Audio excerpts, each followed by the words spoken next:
That's a fucking segue if I've ever seen one right there. Yep. Stewart Crichton in the fucking house. What's up, dude? Cheers. What up? Cheers. Thanks for coming by and fucking doing this. Thanks for having me. Shit has changed since you've last been on, and one of them. Oh, let me just let my fingers roll right here, real quick. Yeah. One of the things that we're doing differently these days is that we're uploading to YouTube. Yeah, So- no, I seen that. Yeah. So we have it's like a different method of doing shit now. Now it's like we have a very stripped down conversation where it is literally me, my guest, and the microphone. Totally. And then so we'll talk or whatever. It could be 15 minutes, could be fucking 2 hours, whatever. Totally. And then if video games and music and shit wants to proceed, then we cut this stream, upload this conversation to YouTube, and then do something that would only remain on Twitch because, for example, like Nintendo, if the game you're playing has anything to do with Nintendo, they message you saying, hey, just want to let you know that we know that you're using Nintendo things.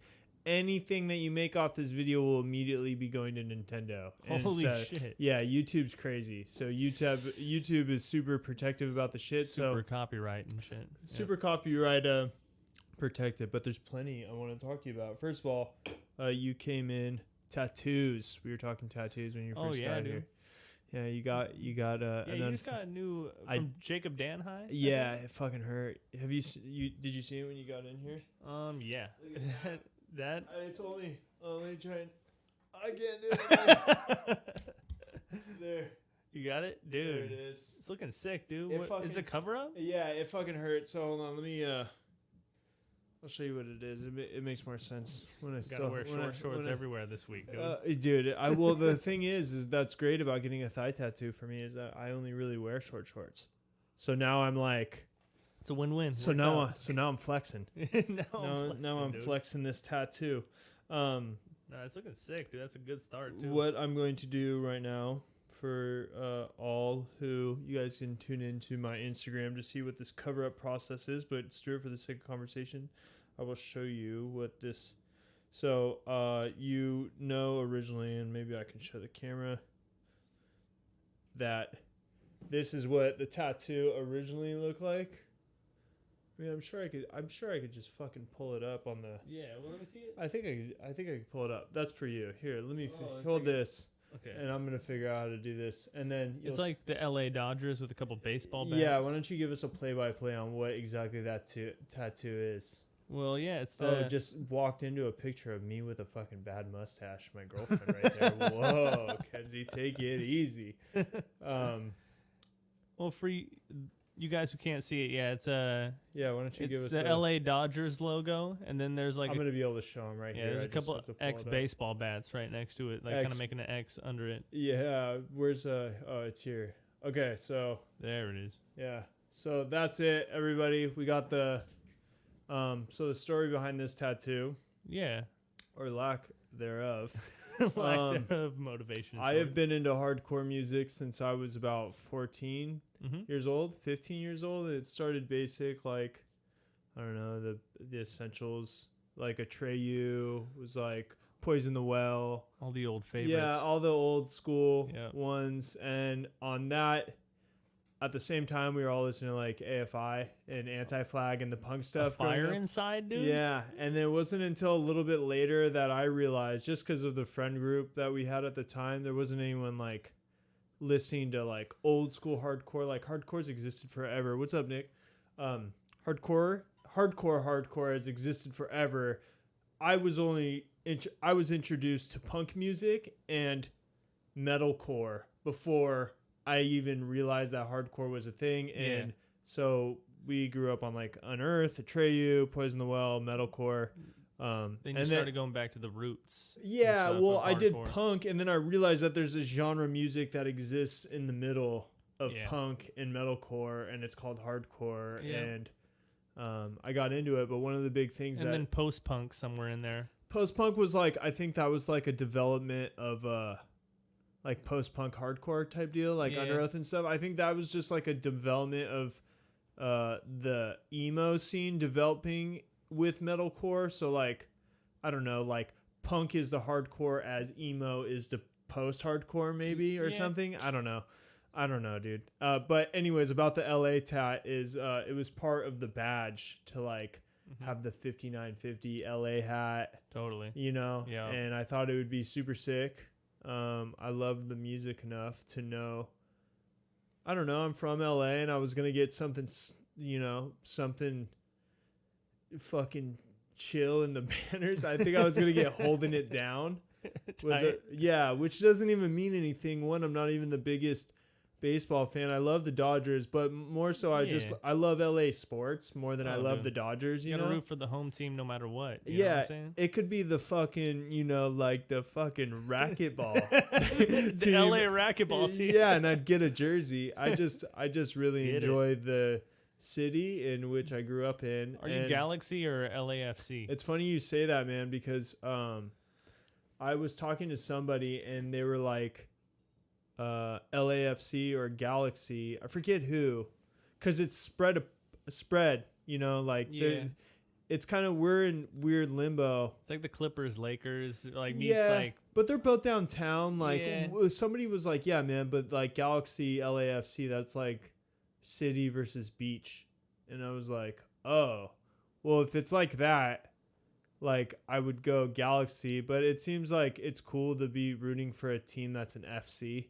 Yeah. You know, it's kind of cool to have like a FC team. I know. You know, and the Galaxy is kind of a weird thing, but it's not like it's not an accurate comparison if you're comparing it to like the Lakers and Clippers. 100% Galaxy. Yeah, I think so too. I mean, I'm a fan of, obviously a bigger fan of the franchise history, you know, with Beckham and Ibrahimovic. And they've always been the LA team, you know, but again, it's cool that Los Angeles has an FC, but they kind of lost me with the fucking fat ass YouTube thing over the jersey. I feel you.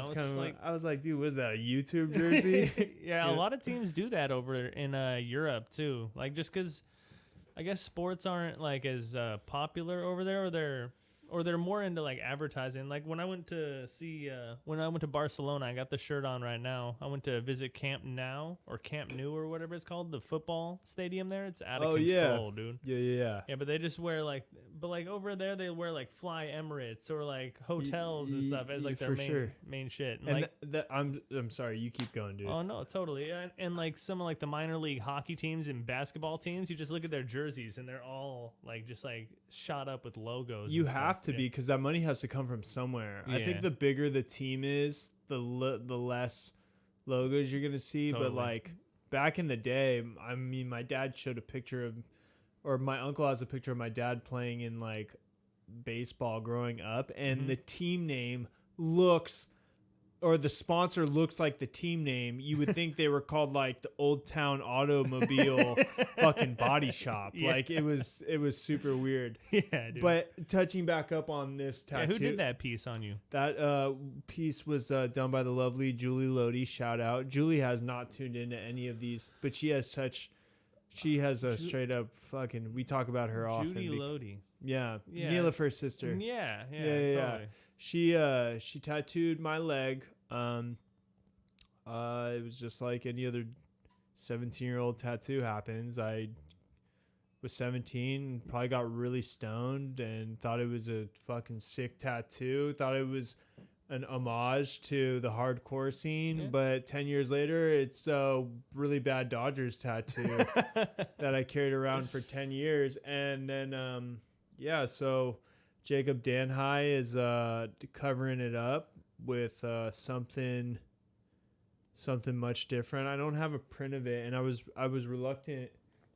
to put what the design is, because I would do that at the end. You know what I'm saying? To not spoil it. Not to spoil it, yeah. But this piece right here, actually, you see like there's like letters under it and shit? Yeah, dude. That's a cover up too. It's a cover up too, just because I got really fucked up one day, like on a bunch of Xanax and shit like that, and I passed out.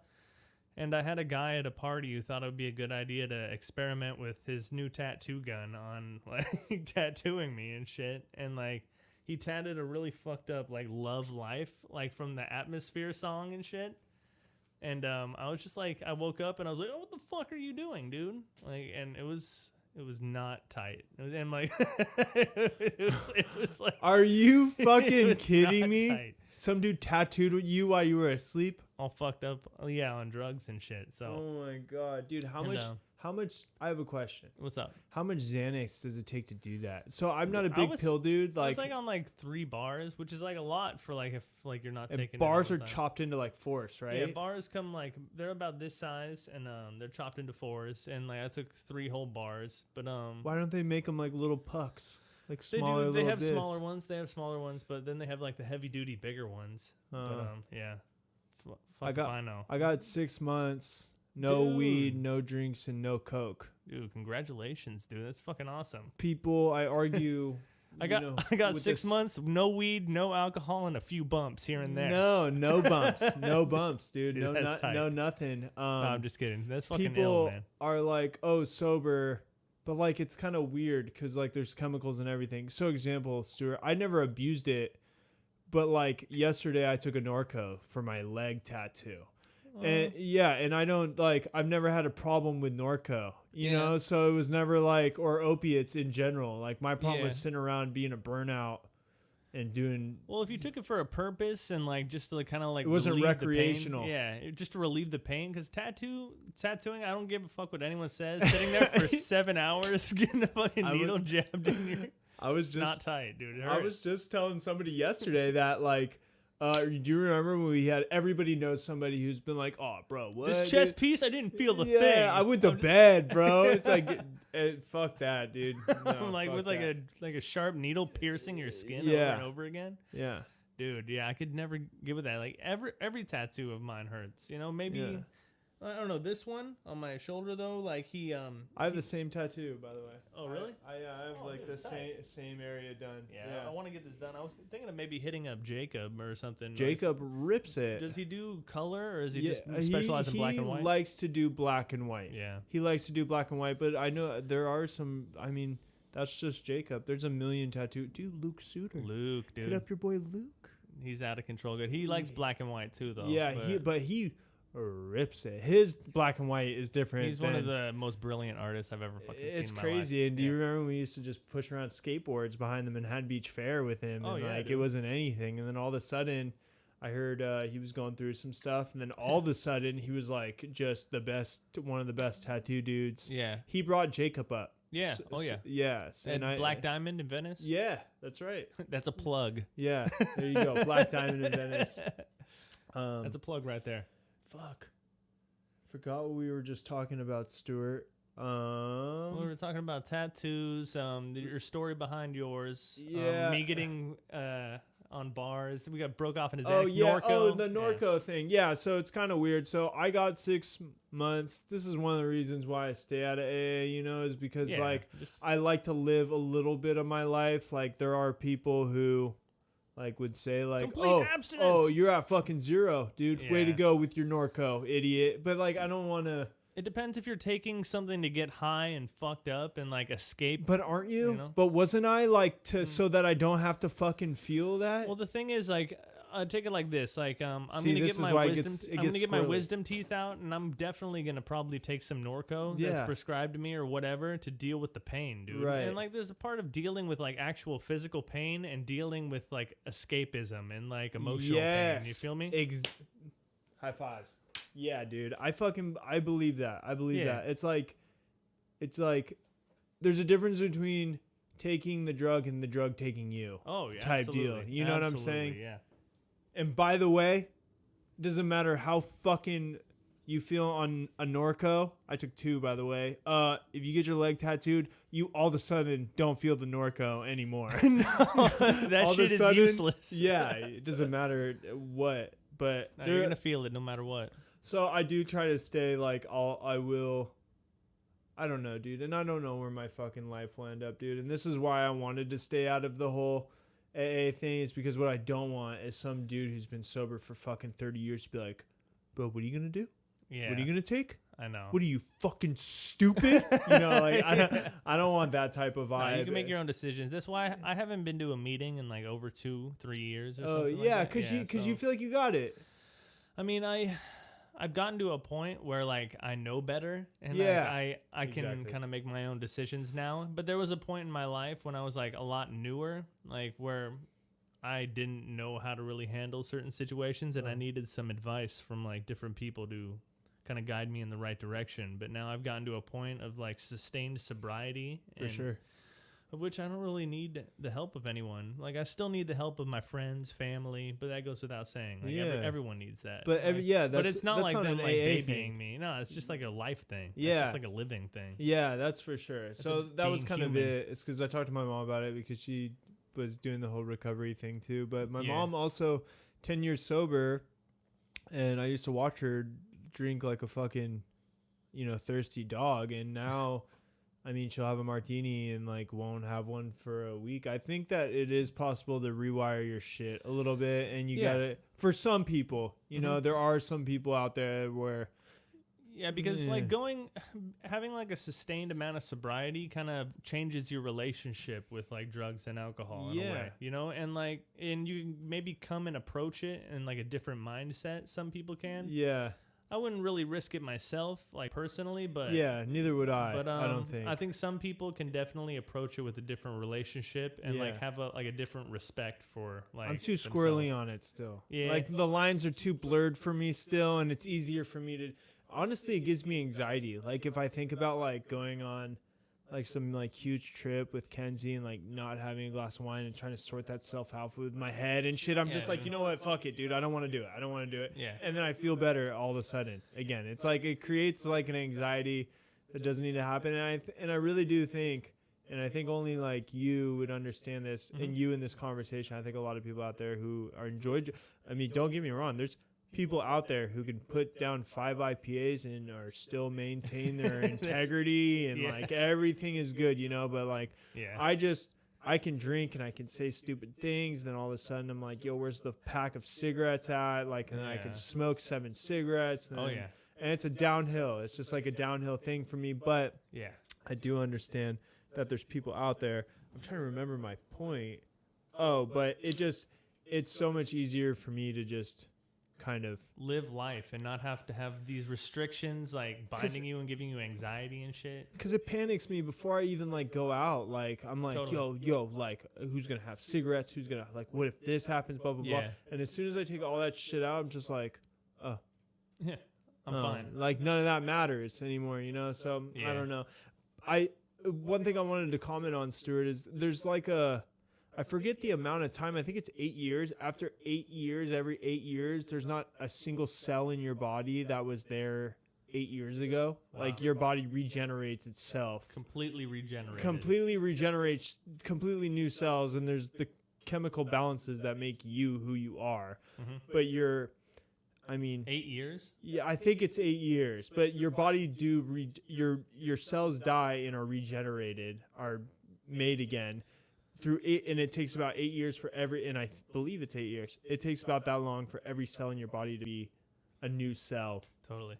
So maybe there's something to be explored where it's like after you've overcome addiction, after Definitely. a certain amount of time, maybe your wiring isn't even the same anymore Yeah. or something. I don't know, dude. I don't It's know. true. I went to treatment with a dude I still hang out with, and he was like a heroin addict, meth addict, and stuff, and he got separated from it for 5 years, and then he like started smoking weed again, and he says he's fine. Like he like just smokes weed every now and then, like when he wants to like play guitar, or, like make art and shit, and like he has no honest desire to like do heroin or anything like that. That's And tight. like he doesn't even smoke every day. He's just like maybe like once every couple days, like when he's playing guitar and shit. Like, I don't that's it. I don't miss the weed the way I should. I feel like Yeah. I just was like towards the end there.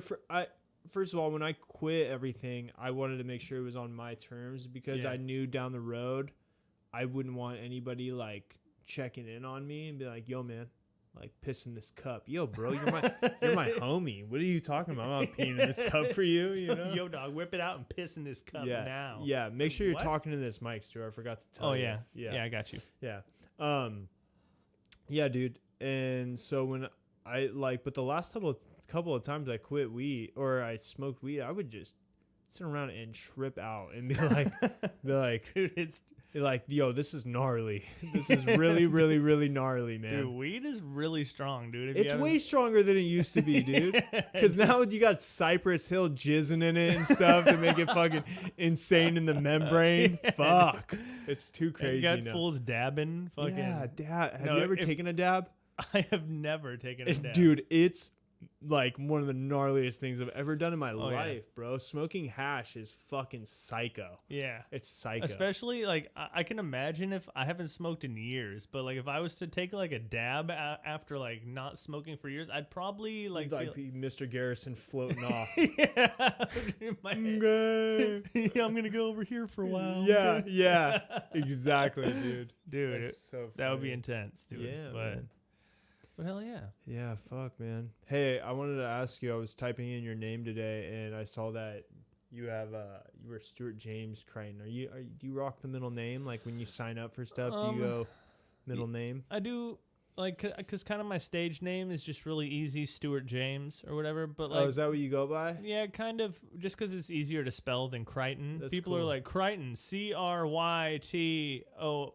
It's C. Richton. Yeah, Crichton. It's really hard to like pronounce and like Scottish, isn't it? Yeah, Scottish, dude.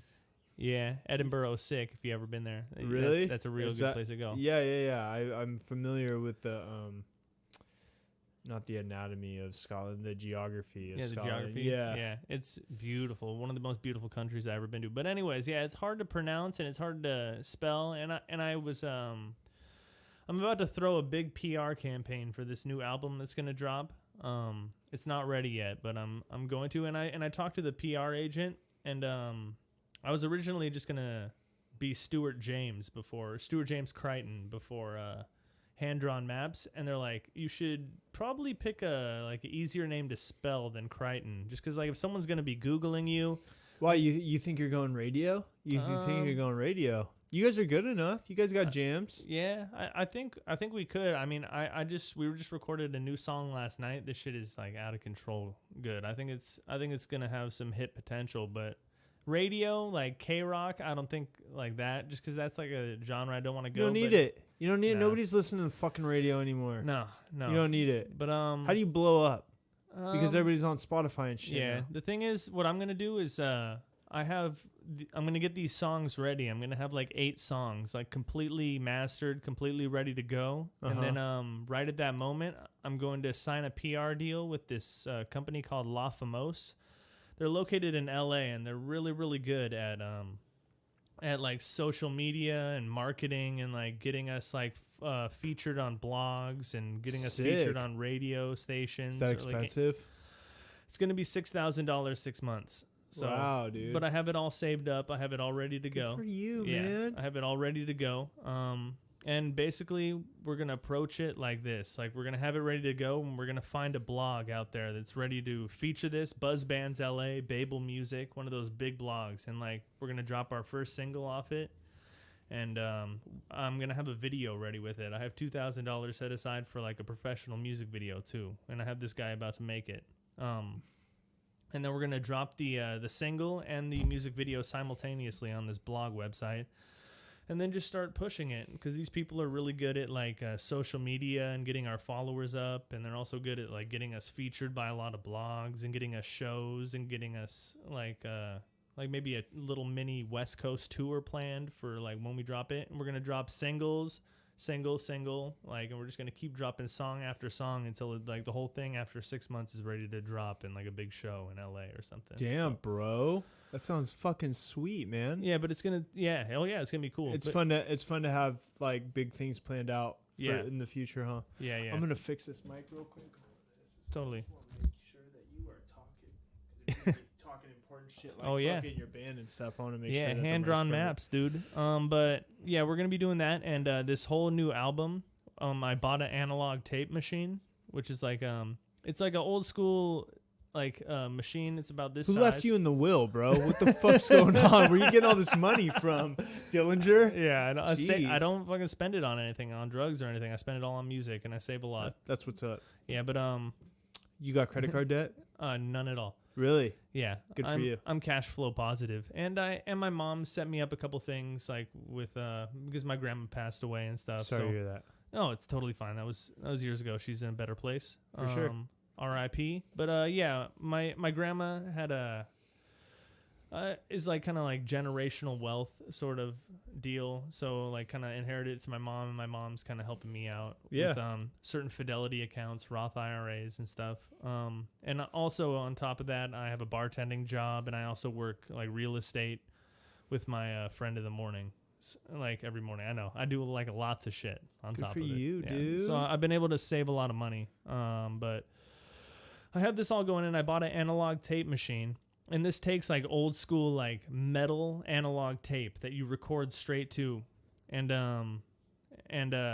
basically I can record into Ableton, record all my songs into Logic, Ableton, whatever we're using, and then you could bounce that all to analog tape, and it gives it like this really old school 60s, 70s sort of vibe. Like, fuck yeah. I know what you're talking about. yeah, and you can even bounce it's like a filter almost by putting it into that and mixer. you could bounce it to tape. You can bounce like certain tracks, like my voice to tape, and put a little tape delay on it, and like it makes it sound like so vintage and cool. And it's we're doing the whole album to analog tape. We're bouncing it all to analog tape. I got to go meet this guy in Canoga Park and buy a shitload of tape from him and some like tape reels and stuff. And he services tape machines. If anyone's looking into getting into recording on analog tape, it's really nobody fucking do that, dude. Hand Drawn Maps is doing that. Nobody fucking recorded fucking analog tape. That shit's done. Figure out your own shit. I know. That's awesome, dude. Yeah, but it sounds really vintage. It sounds really cool, and like we're pretty happy about it. But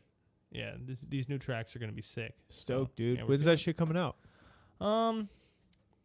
There's no timeline. What we have to do is we're gonna hire a drum tech or like someone to record just the drums. Me and my friend Blake record all the bass, synths, guitars, all that stuff, vocals and stuff. We do that all ourselves. But we need someone who's like really professional with like working with tape and working with recording drums to actually come in and do it, because it's really tough if you don't know what you're doing and you're not like a really serious audio engineer to like mess with drums and all like the highs and lows. Yeah, and, like, the for hits. sure. It's Yeah, really I know. tough.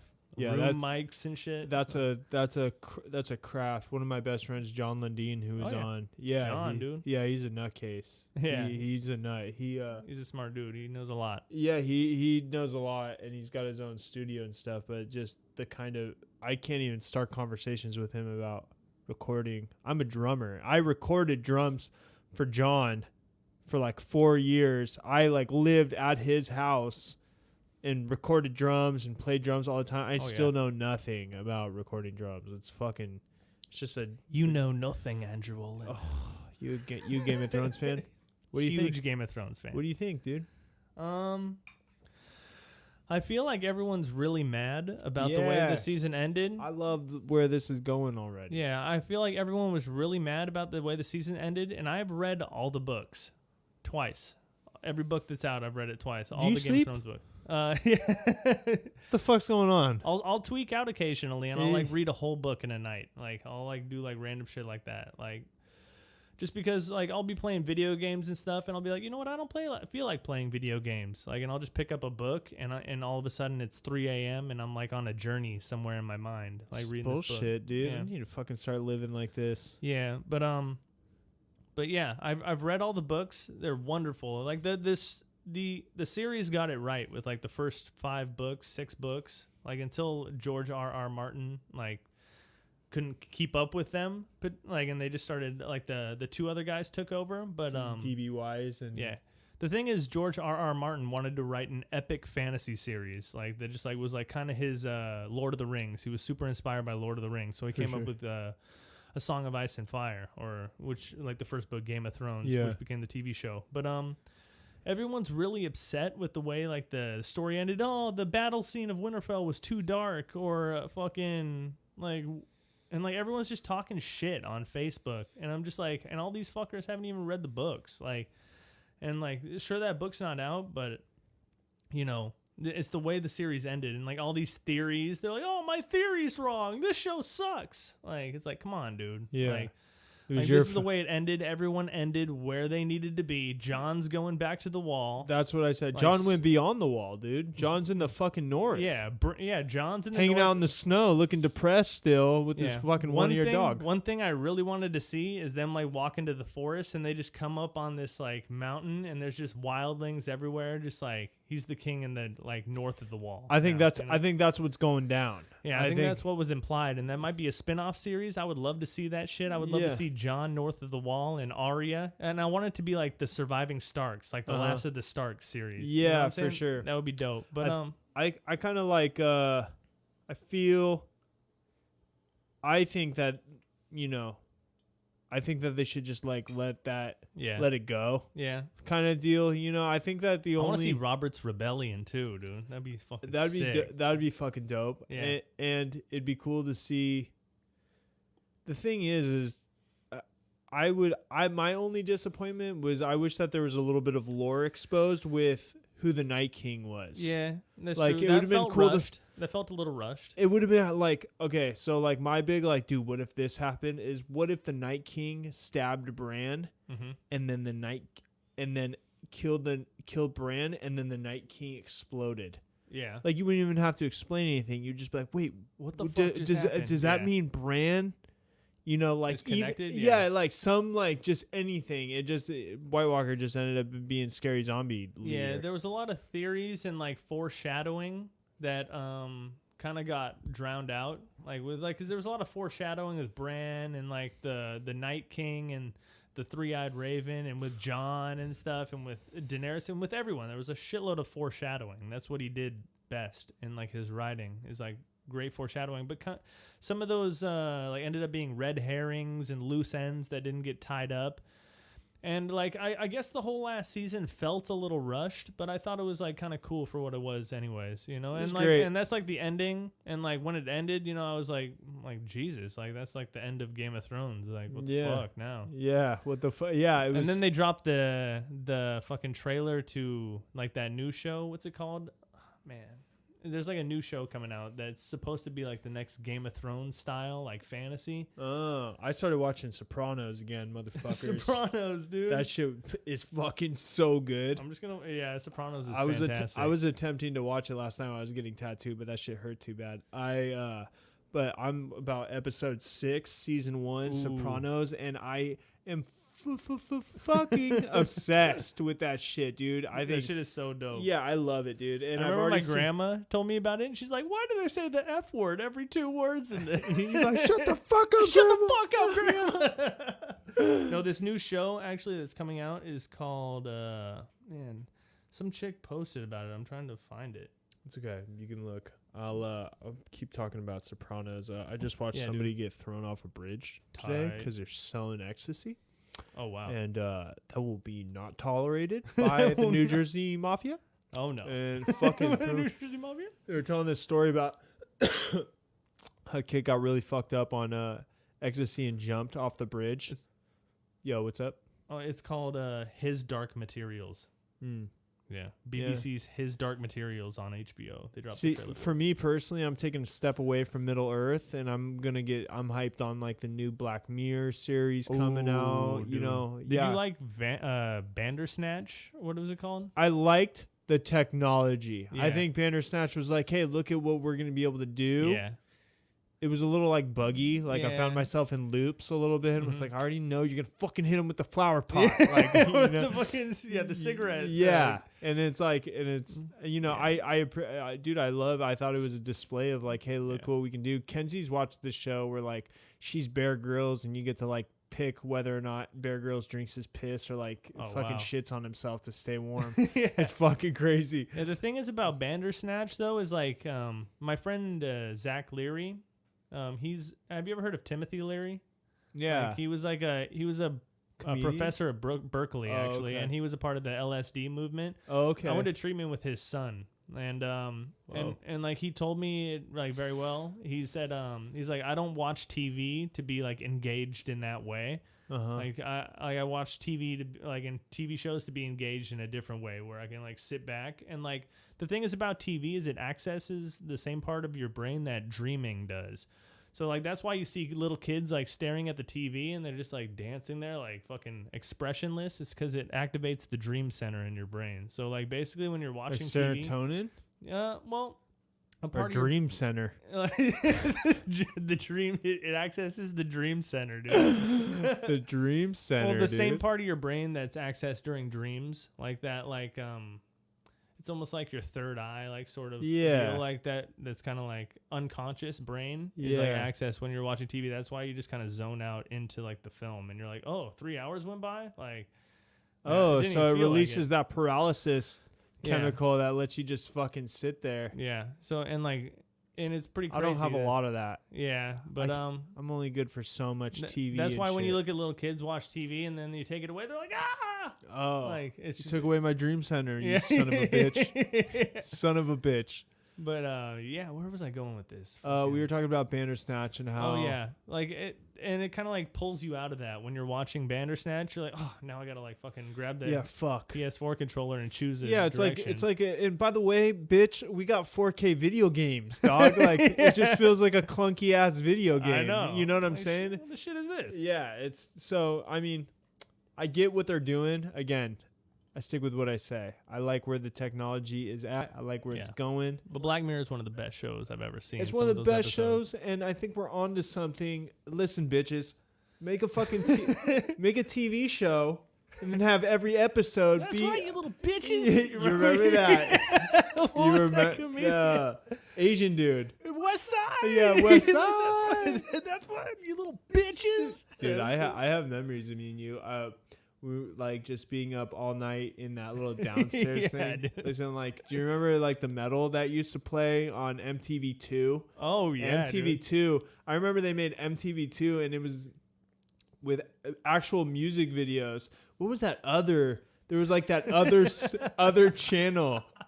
Fuse, dude. Shout out fucking Fuse, dude. That's a plug too. Yeah, right there. that's a plug too. Fuse. We're bringing Fuse back. Fuse is so broke. They're like, they're gonna send me thank yous right now. Dude, Yeah, it dude. was old Metallica and Anthrax. I remember we Got the Time by Anthrax dude. music video. That was chill. I remember Jeff and Steven, and we'd all sit on his couch in Jeff's room, and like Jeff would just rip on all these new. Yeah, Jeff would talk shit on absolutely every song. You remember ever. Chevelle? Like the dude had like a box in the middle of the stage. Yeah, and It's like, who put that box there? There's like it was like the Chevelle music video was like somebody like Snow Patrol rescuing somebody who like fell on their skis and shit. That's so tight. Hoobastank, dude. This is the days of the Hoobastank. That's so funny. Fuck, man. I was thinking about Hark the other day. Hark? Yeah, Hark, and all their songs were written in like colors. Like the names of the songs were colors. Oh, yeah. And that was the first band that Jeff really learned how to play guitar for. But to Jeff's credit, shout out Jeff. I don't talk to Jeff all that much anymore. Yeah, he's up in Big Bear. He still plays music, and I don't talk to him too much, but like I talk to him on Instagram sometimes. I'm gonna go up there and visit him. Yeah, soon, you actually. should, dude. But, Dude, give him a hug for me. I love Jeff. To Jeff's credit, dude, he's like mountain bike dude now, and like he's always been a can-do dude. Yeah. To Jeff's credit, man, Jeff just like, oh, I'm gonna surf. Oh, I'm gonna play guitar. Oh, I'm gonna do this. Oh, I'm gonna do that. He worked hard and he just made it happen. Yeah. What was I gonna say? Oh yeah, Jeff just fucking was like, yeah, I'm gonna play guitar, and then all of a sudden was a guitar player, and then it was to the point where we were playing drums one time, and like I kept playing the drums. I kept practicing the fuck out of the drums, and like by 17, I was like a drummer, and we were playing. He's very hard to be in a band with, but yeah, for sure. What are you talking about, bro? No, he's just Jeff has a very stubborn artistic mind, and has an image of what the sound and an image needs to be. Yeah. And he likes to get that shit done, which is fucking awesome, because that's like songwriter icons and shit. You know, that's that type of I like being a teammate. Yeah. You know, that's how I am in a band. Like totally. I'm used to like getting high with a bunch of my friends and be like, yo, play that one riff you were doing that one time. Oh, let me try this. What do you guys think about this drum? Yo, that's sick. or no, that shit sucks. Be like, what do you think? All right, vote. It sucks. That's That's a good way to write. Like the thing is, like when I go in to write in the studio, like with my band, or I have like Mercedes, my drummer, Blake, my bass player. Like I'll go in and I'll have like the main idea of like kind of like a chorus and a verse, and then we'll just like put it together. Or or we'll start with nothing, and I'll just have like lyrics and like one chord and like and like we just build it. What was cool about, and you definitely are more of a songwriter, so I think your situation was different than like the punk bands I'd been in. But like if I was in a band with you, you always had like the fucking, no, you're the guitarist, so we trust that you're doing the cool guitar stuff, so play what guitar you think is cool, and it seemed like if I never was in a band with anybody where I didn't like the way they played guitar, I would have been like, and I've had to kick people out of my band before. If you're watching this, I love you. You know who you are. You're my buddy, and I love you. But I've had to kick somebody out of the band before just because it didn't work well with how I've played music before. And anybody who knows me knows that like me kicking somebody out of the band is hard for me to do. However, it's just it's hard. It's hard to do because I've been kicked out of a band and it broke my heart. But if I don't agree with the way you play the music, like I'm giving you a position. It's hard. We have to do something about it ASAP, because the way you're in this band with me is I'm trusting you with that instrument to write and do all the fucking things. You know what I'm saying? Yeah, guitar is very important. Well, and I mean, any instrument's really important. If you're the keyboardist, I'm not gonna be like, hey, play better. Like I'm in a band with you. Yeah. Because not you passed the interview, but like it's like from what I saw, I trusted that like in the writing processes, you'll be able to just do your part as writing the keyboards. So it was kind of like, and that's why and it was cool like that, because it was like I played the drums that I thought that the drums should sound. The other 4 members in the band trusted me to make the right call. Totally. And every person in that band had that responsibility. Nobody told Mike D how to play the bass parts. Yeah, dude. Because we all trusted Mike D as the bass player. And he kills it. To play the bass. Yeah, but it's just like if he didn't, then we wouldn't be in a band with him. You know what I'm saying? And at that point, with that mentality, there was no room for anybody to be like, hey, man, play like this. Play like this. Because it's like, wait, bro, you got the fucking microphone. Like, why don't you just do that thing? You know what I'm saying? Everybody stayed in their lane, and it would be hard for me to be in a band with someone like the writing style of somebody who likes to just utilize the members for what their idea is. Yeah. You know what I'm saying? Because I'm so used to a much more collaborative environment. Yeah. And Jeff did just have like a very I wasn't going to use his name, dude. Yeah. But to Jeff's credit, I was not a musician until I met you guys. You know what I'm saying? Totally. And then you guys were like, yeah, you should sing for our band Arnhem Night. Dude, and I thought it was Arm-Headed Night. Arm-Headed Night. I didn't know, dude. But you guys call it Arnhem Night, and then before you knew it, we were walking home from middle school telling everybody we were throwing a show, and we'd have fucking 15 kids packed into a garage. And then Jeff's dad comes in. He's like, turn down that shit. Jeff. And the door closed. Yeah. So gnarly. Dude, he was Tom. So right. He was so right to make sure we were wearing ear protection. Oh, dude. Yeah. Tom. He's actually a really caring guy, dude. Yeah. Like, you know what? I grew up. I'm going to put this out there. Tom DeMuth, you are a good dude. Yeah. Really You're a fucking good dude. And I think back of fucking. Like, put in your earplugs. Yeah. God damn it. Yeah. Do good in school. Like, and we're just like, shut up, idiot. Your dad's an asshole. Yeah, we were a nightmare. Like, he was a very and wise, and and like I look back and it's not it's not my place to say, but I will say it because I was there enough to the point where I feel like I get maybe a fraction of a say. You know what I'm saying? Tom was fucking right a lot of the time. Yeah, a lot of the time Tom was right, and. Tom, I want to apologize for any of the fucking silly bullshit that I may have, been a part of growing up.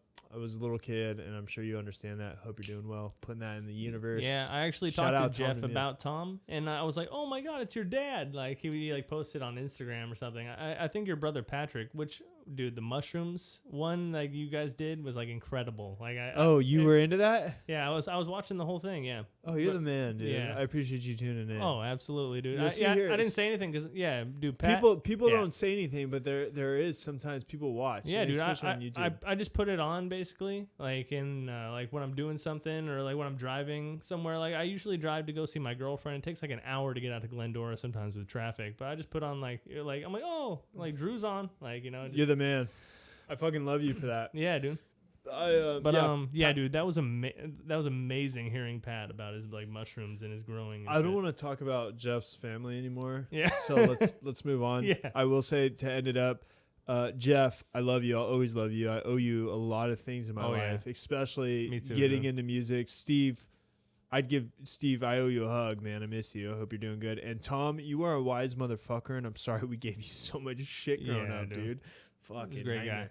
guy. Anyways, Patrick. Pat is a fucking mushroom savant. He's dude. like a genius. Yeah. He fucking like. I heard him talking, and I'm just like, is this like a scientist? Does he have like a PhD in shrooming? Dude, like, what's up? it's nuts, man. And you know what, dude, Pat? I know what's up, dog. I know, fool. I hear the way you talk to me sometimes, bro. I know you fucking do some mushrooms every now and then, bro. You're trippy, but I will say that you are quite talented when it comes to. It's called mycology. Yeah. Is what mushroom. Yeah, the mycelial, like mycelium, healthy mycelium growth. Shout out Patrick.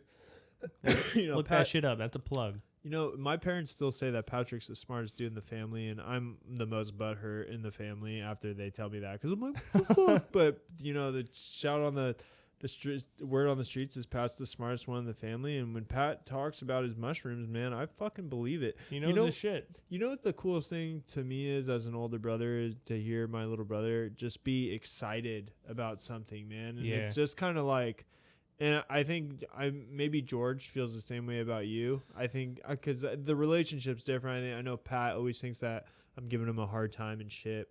But no, I feel the same thing just because like George will come to my shows and he like his girlfriend came up to me after and like George is just blown away. He's like, Stewart just writes all these songs like they're endless. He's like, I'm impressed. I can't do it. Like, like, oh, thanks, George. He wouldn't tell me that ever. But anyways, Pat. Yeah. Wait, his girlfriend told you that? Yeah. Yeah. See, and that's what's up. Is like it's kind of.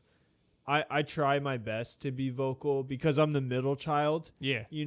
And like sometimes I wish fucking Alex was like, yo, man, what the fuck you doing this shit? So because of that, I try to make an effort to be like, yo, Pat. In that episode, I said, yo, Pat, I'm so proud of you. Yeah. This is fucking great. Oh, yeah. No. Yeah, that's crazy. And I love hearing Pat with that kind of fucking, passion. And yeah, dude, and it scares me. Pat, I don't care because I'm your older brother. I get to do this to you, but you scare the fuck out of me sometimes, man. Sometimes I just think that you care about vape juice and fucking singing country in parking lots and shit. You scare the fuck out of me. And when I hear you talk about mushrooms the way you did, I get fucking hyped, man. And I try to. His story is like gnarly. Like his whole traveling like around like the United States. Yeah, that was like really heavy story. He's a little bit of a saboteur, Pat. I love you. He's a little bit of a saboteur. He's less likely to fall in line with me. For a job, if they're like, yo, man, you need to do this, I'd be like, fuck, I gotta do this now. Pat would be like, why? And Pat's more against the grain than I am, less likely to conform, which is not very punk rock of me. You guys can take down my demerits and scene points for that one. But yeah, no, Pat, me and Pat are two different. And what's so weird about me and Pat is he's 11 months younger than me. So in a lot of ways, we're regarded as the same person, but we're so different. Like so close in age, but I've never he might as well be like 5 years younger than you, and like born in a different time. For sure. It's weird when we're together and like we live way two different lifestyles. I think he has an accent right now. I don't know, but he's him. Do you see him ever moving back here to LA, or is he more of like a Midwest You know, guy now? well, LA is not good on Pat. So even if Pat did, I would be like, I would advise Pat, not that I don't miss him and want him to be here. It's just, this is different. This is like, it's Why is LA not specifically good for him, you think? Because I think that the city itself and everybody here is very naturally competitive, and I don't agree with it, but image does tend to be a thing here. And if you aren't validated, okay, so take it this way. I feel like in other parts of the country, you can just be you, and that's good enough. Oh, yeah. Here, I feel like there's a lot of unspoken pressure to be more than just you, because just you is going to make you not feel good enough, because your neighbor might have all of this Instagram fame, you know, this and that. I mean, it's LA, you know. And it's a lot of pressure. It's like all of LA is like a Japanese family. It's just like, you must exceed. Yeah, and if you don't, then but that's all bullshit, you know. All that shit just exists in our head. That's all just like fed ego thing. And unless you really have the ability to take a step down, break it down, and be like, wait, why is all this happening? You know, and I wasn't able to do that until I got later in life. I mean, that's half the reason why I sobered up and stuff. I was like, wait, like maybe why am I drinking so much? Like why am I smoking so much weed? Like, I don't need to be doing all of this, but it's easy to be wrapped up in the race, you know, and be like, no, I got to get followers. I got to do this. I need people to know how my birthday party went. I know, and it's just, that's just a fucking LA thing. Yeah. Unfortunately. And I think that no, Pat wasn't susceptible to that race. Yeah. As a matter of fact, Pat was in a position where Pat didn't want to do any of that, which is fine. But I think it might have left him. It might have pushed him to the side a little bit, and I don't see him. I don't see him flourishing, dude. Pat is spitting tobacco, and he doesn't chew tobacco. I'm using this as an analogy, but Pat is feet up on the porch, cigarette in mouth, spitting tobacco in the spittoon, playing a banjo, cracking beers, throwing them over the shoulder, loud music until 1 o'clock in the morning, screaming, howling at the moon. That Pat's a wild animal, man. Yeah, Pat is a wild animal. Oh yeah, you know what I'm saying? And I'm not. I don't know, Pat. There's a lot of things about Pat that I envy, and one of them being Pat's ability to just, Pat really is fucking just happy with himself. And a lot of the things that people say, Pat, like, yo, bro, like, we got to get you some new shoes. Pat doesn't even feel that way. Pat's like, what's wrong with my fucking shoes, dude? Like, and that's another reason why LA is not good for Pat. Because if Pat, you could put Pat on an island and Pat's happy on that fucking island, man. Pat is good. Pat's singing to a coconut tree. Good to go. Pat. So story about Pat, and then I'll take Pat out of the spotlight. Pat, I love you more than anything in the world. We used to lose Pat when we were kids. We used to lose Pat all the time. We'd be like, "Where's Pat?" It'd be like Home Alone. Where's Kevin? Yeah. It'd be like, "Where's Pat?" And if we were at a business, Pat was always in the bathroom. Always in the bathroom playing with the fucking sinks. Hanging out in the stall. Dude, we went hiking in June Lake. We all went right, and Pat just chased a fucking butterfly left. And we were hiking on the middle of the mountain, and Pat's just doing his own thing, and everybody's freaking out. I remember, like, oh my God, we lost Pat. I remember my parents talking about, like, search and rescue. I was like 8, Pat was 7. Like, this was not a good situation.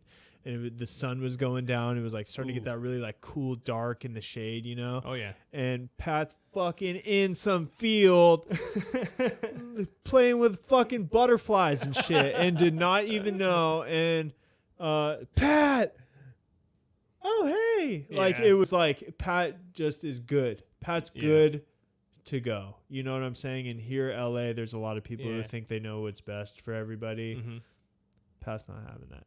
Oh no, I feel. Yeah, that's crazy, man. Yeah, but I love that kid. He's a good guy. Yeah, you've known him forever. Yeah, because I've known you forever. Yeah, no, I've always had a good relationship with Pat. He's always one of the kindest, most genuine dudes ever. It's hard to have a bad relationship with Pat. Yeah, I don't think it'd be weird if somebody was like, "Yo, man, I got a problem with your brother." I'd be like, What did he do? Yeah, I got a problem with the way you got a problem with Pat. It's so weird. Let me use the restroom real quick. All right, for sure. Actually, I'm gonna hit the be right back thing because I'm getting a cup of coffee. Let's do it.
All right, we're back, and Jack's here now.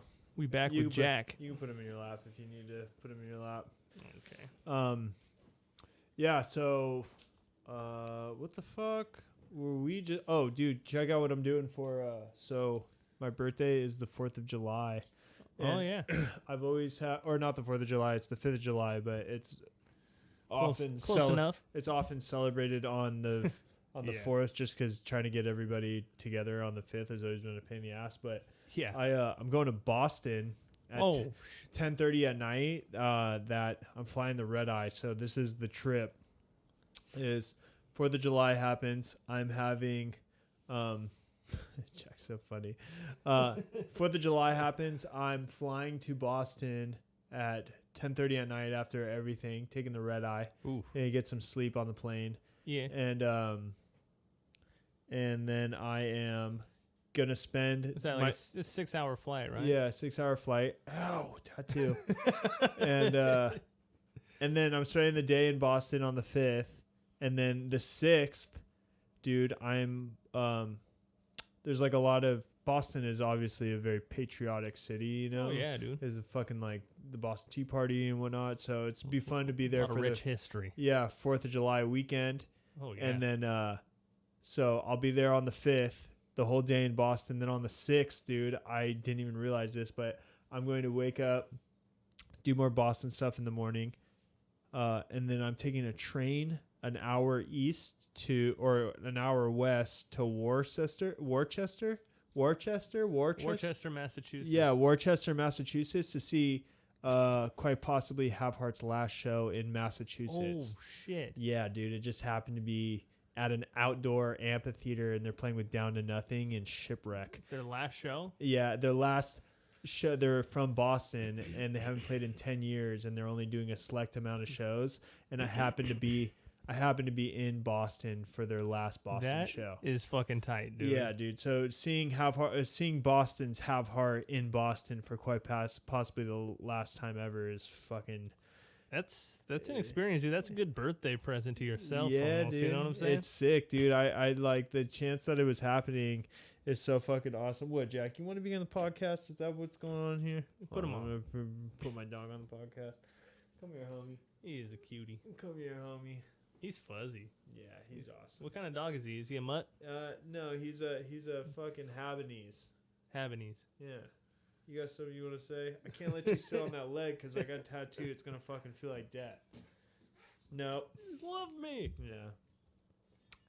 But yeah, dude. So Boston should be fucking awesome. Have you ever been to Boston? I have. I went actually in high school with like the choir. And Really? shit. Yeah. What did you think of Boston, dude? Boston's sick, dude. I went and checked it out. Like I did a little tour of like Berklee College of Music and stuff. Yeah. And we visited like Fenway Park and dude, Boston's sick, dude. It's like an old town. It's like really cool. Like it's how the way it's set up. Like it's just like a really good experience. It's like a harbor city. It's like right there. Yeah. Yeah, it's really cool though. It's East Coast. Like it's interesting. Have you ever been to Washington D.C.? Never been to DC. I loved D.C., dude. Really? I loved it so much. One of the things you don't realize about D.C. is fucking the first of all, the fucking buildings that are on our money and shit are huge, dude. Yeah. Huge. Hold on, I'm gonna close this door because I think Jack's bringing back his sweet. No, don't you fucking. That dog is so funny. Yeah, he's about to. Yeah, And he's like, what the fuck are you doing? Locking me out. yeah, he's about to come back. Banshee. Oh. That is way funny. Yeah, no, he's out. He's out there barking. Yeah. Yeah. So Washington D.C. All the buildings are fucking gigantic. I think I gotta go get him. I think I gotta get him. Hold on. Unless if you put. Yeah, I'm gonna ditch a squeaky toy. He's gonna be pissed. Jack.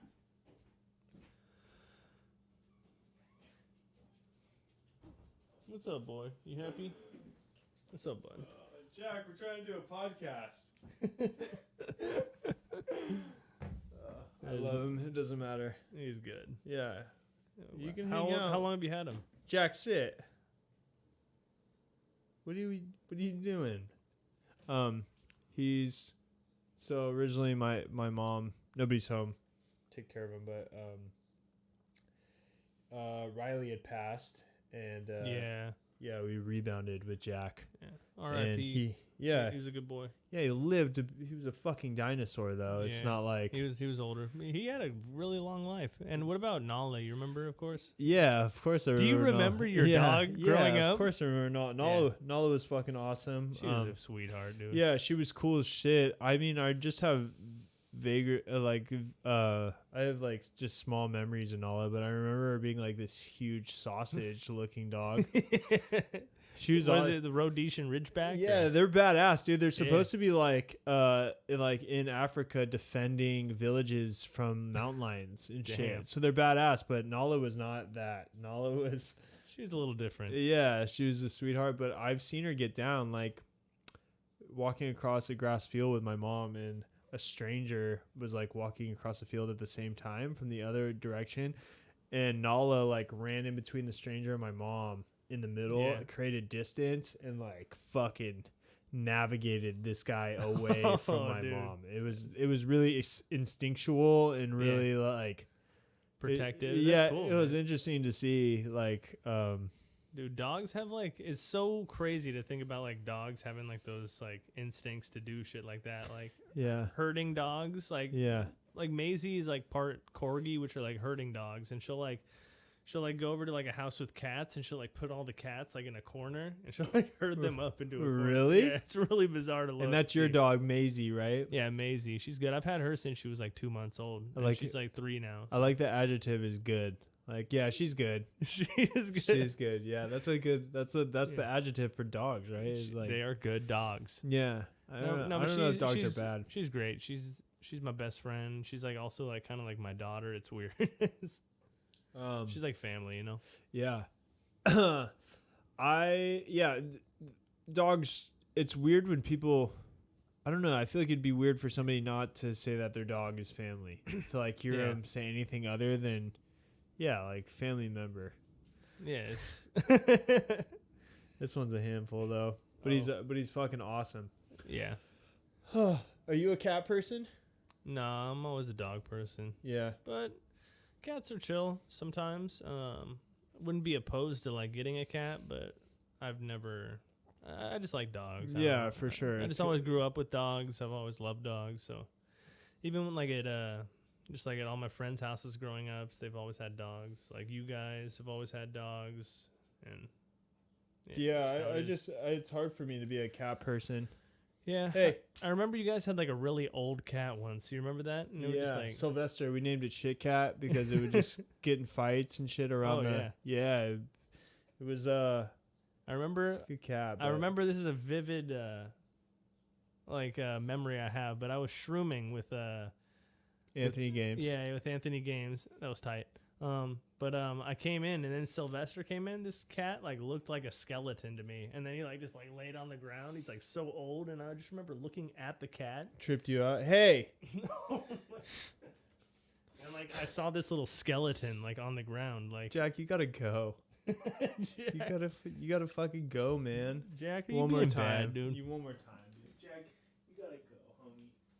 You're too much, dude. He's a lot. Can't do my podcast fucking looking at you, dude.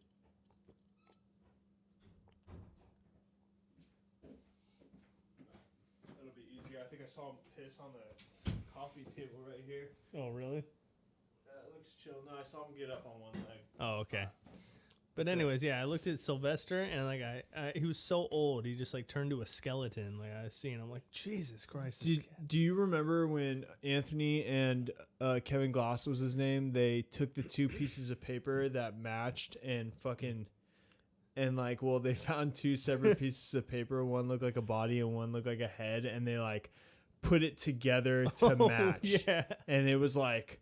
They're like, oh my god, oh my! It was the funniest thing ever. So we just like went down to Center Street and fucking chill. It was a fun night, just a stroll around the fucking stroll around town. Yeah, Anthony claimed Shroom Edge for a little bit. Shroom Edge? Yeah, which means I guess I only do shrooms and no other drugs. He only does mushrooms, which is so funny. Yeah. Is your dog, is that living with your girlfriend or you? It lives with me. In my place in Highland Park, because I stay in Highland Park. I have like a 2-bedroom apartment. It's pretty chill. Is it just yours as a coffee machine? It's just mine. Yeah. What do you do with the 2 bedrooms? Well, the other it's bedroom? like I have one that's like kind of like my living area room, like kind of like this. Yeah. Yeah. Exactly like this. Actually, it's like a computer. Gaming, like I got it set up with a couch like this, and the other one is just like my bedroom where I sleep. Like have a bed, and I also have like a computer, also like a little like kind of dresser computer place, kind of like this. Like what you got. So it's a big ass table. Yeah, it's chill. Furniture's crucial. I love furniture now. Me too, dude. Back when I was younger, I was like, couldn't give a shit. Yeah, I think. Yeah, it's like sleeping with the bed on the floor and stuff. Oh yeah, it's a weird look. Oh, it is. Sleeping I slept with like the bed on the floor for years, and then I finally bought a bed frame for $100 on Amazon, and I was like, this just totally changed my life right here. Yeah, like, all of a sudden I could fit all my guitars under my bed and shit. Yeah, how many guitars do you have now? My main guitar is 50th anniversary American Strat that my dad gave to me. So. Yeah. He's just like, play this guitar, Stewart. How is George? George is great, dude. He loves weed and hanging out. And he always was a fucking hippie, though. Yeah, but Not a hippie. I owe him an amends, like, because I stole a lot of money from him during my addiction. Like, I sold all his guitars, or like pawn all his guitars, and I'd make him get them out of pawn and stuff. Did you say all of them? Yeah, there was a time where he went on vacation, and all of his guitars were on the wall. And he came back, and like there was only 2 left on the wall. Like, and he's just like, "Where's all my guitars, Stewart?" I'm just like, I fucking pawned them. I'm fucking strung out. And then we had to go back and get them and stuff. Like, he had to do that a few times. So I owe him a lot. So every time I go and see him. Did you have to buy them back from the pawn shop? Yeah, we'd have to like go. I'd get a loan for like $30 for each one.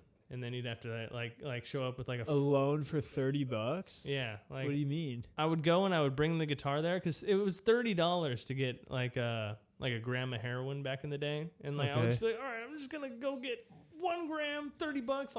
I'll get the guitar out. Dude, can you tell me about that when we're done? Yeah. I'm such a kook I have really bad ADD. Yeah. Keep going. Keep going. I just don't want to forget. We could talk about that. Okay. But all I was going to say is I owe him a lot and he like loves weed now. So $30. I'm sorry, I fucked that up. So I'm gonna put you back on track here. Yeah. So there's 30. He would get a loan for $30. Yeah, I would take one of the guitars. I'd get a loan for $30. I'd go get a gram of heroin, and it would like last me a day, like or something like that. A gram would last you a day. Yeah, and like I would always pawn. What does it look like? Like, is it powder? Like, no, it's a brown rock, like a brown like black rock. It's called black tar. It looks like a piece of like tar you'd find at the beach and stuff. Okay, but what about the stuff that's in like Pulp Fiction?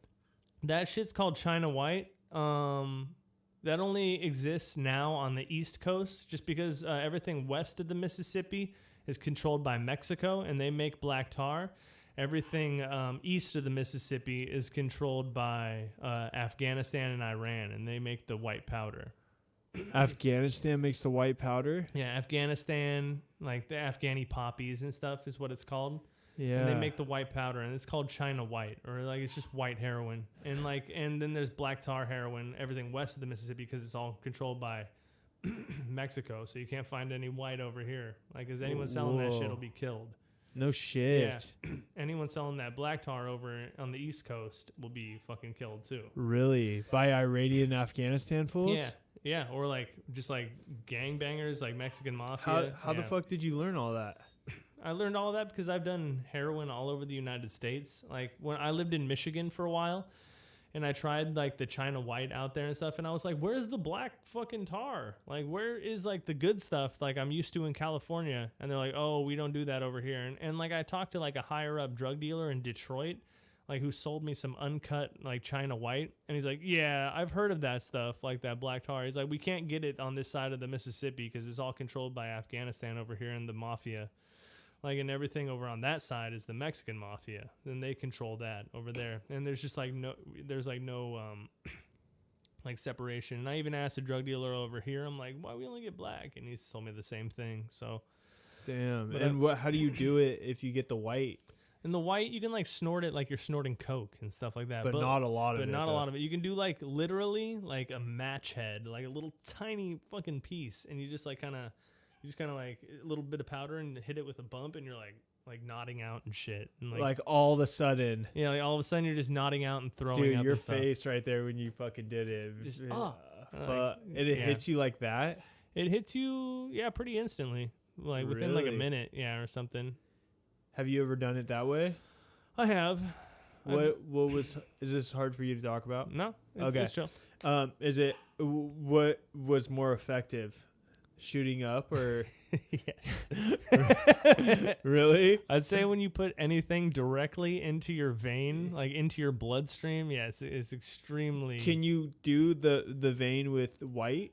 You can do the China White, but I wasn't shooting at that time in my life just because I was in Michigan. It's hard to get like rigs out there, and I didn't really know anyone. It's hard to get rigs. Yeah, it's hard to get like heroin needles and stuff out there. So like I didn't really get associated with like the shooting, and like I found a couple guys that like did heroin. They'd snort it and stuff, and we'd hang out and like party and like get shit like that. But yeah, they mostly eat a lot of Oxycontin and like Percocet out there. Like that's like their main get down is like prescription medication and shit like that. Really? Yeah. So like heroin's kind of like whatever. Why don't you just eat like a handful? I actually saw some like documentary about people taking prescription pills in Massachusetts, I think. And and it's like fentanyl. Yeah, what is it? It's called fentanyl. Fentanyl. It's like a huge crisis out there. Like out here, like out here, kids are dying in a bathroom, dude. There was a kid.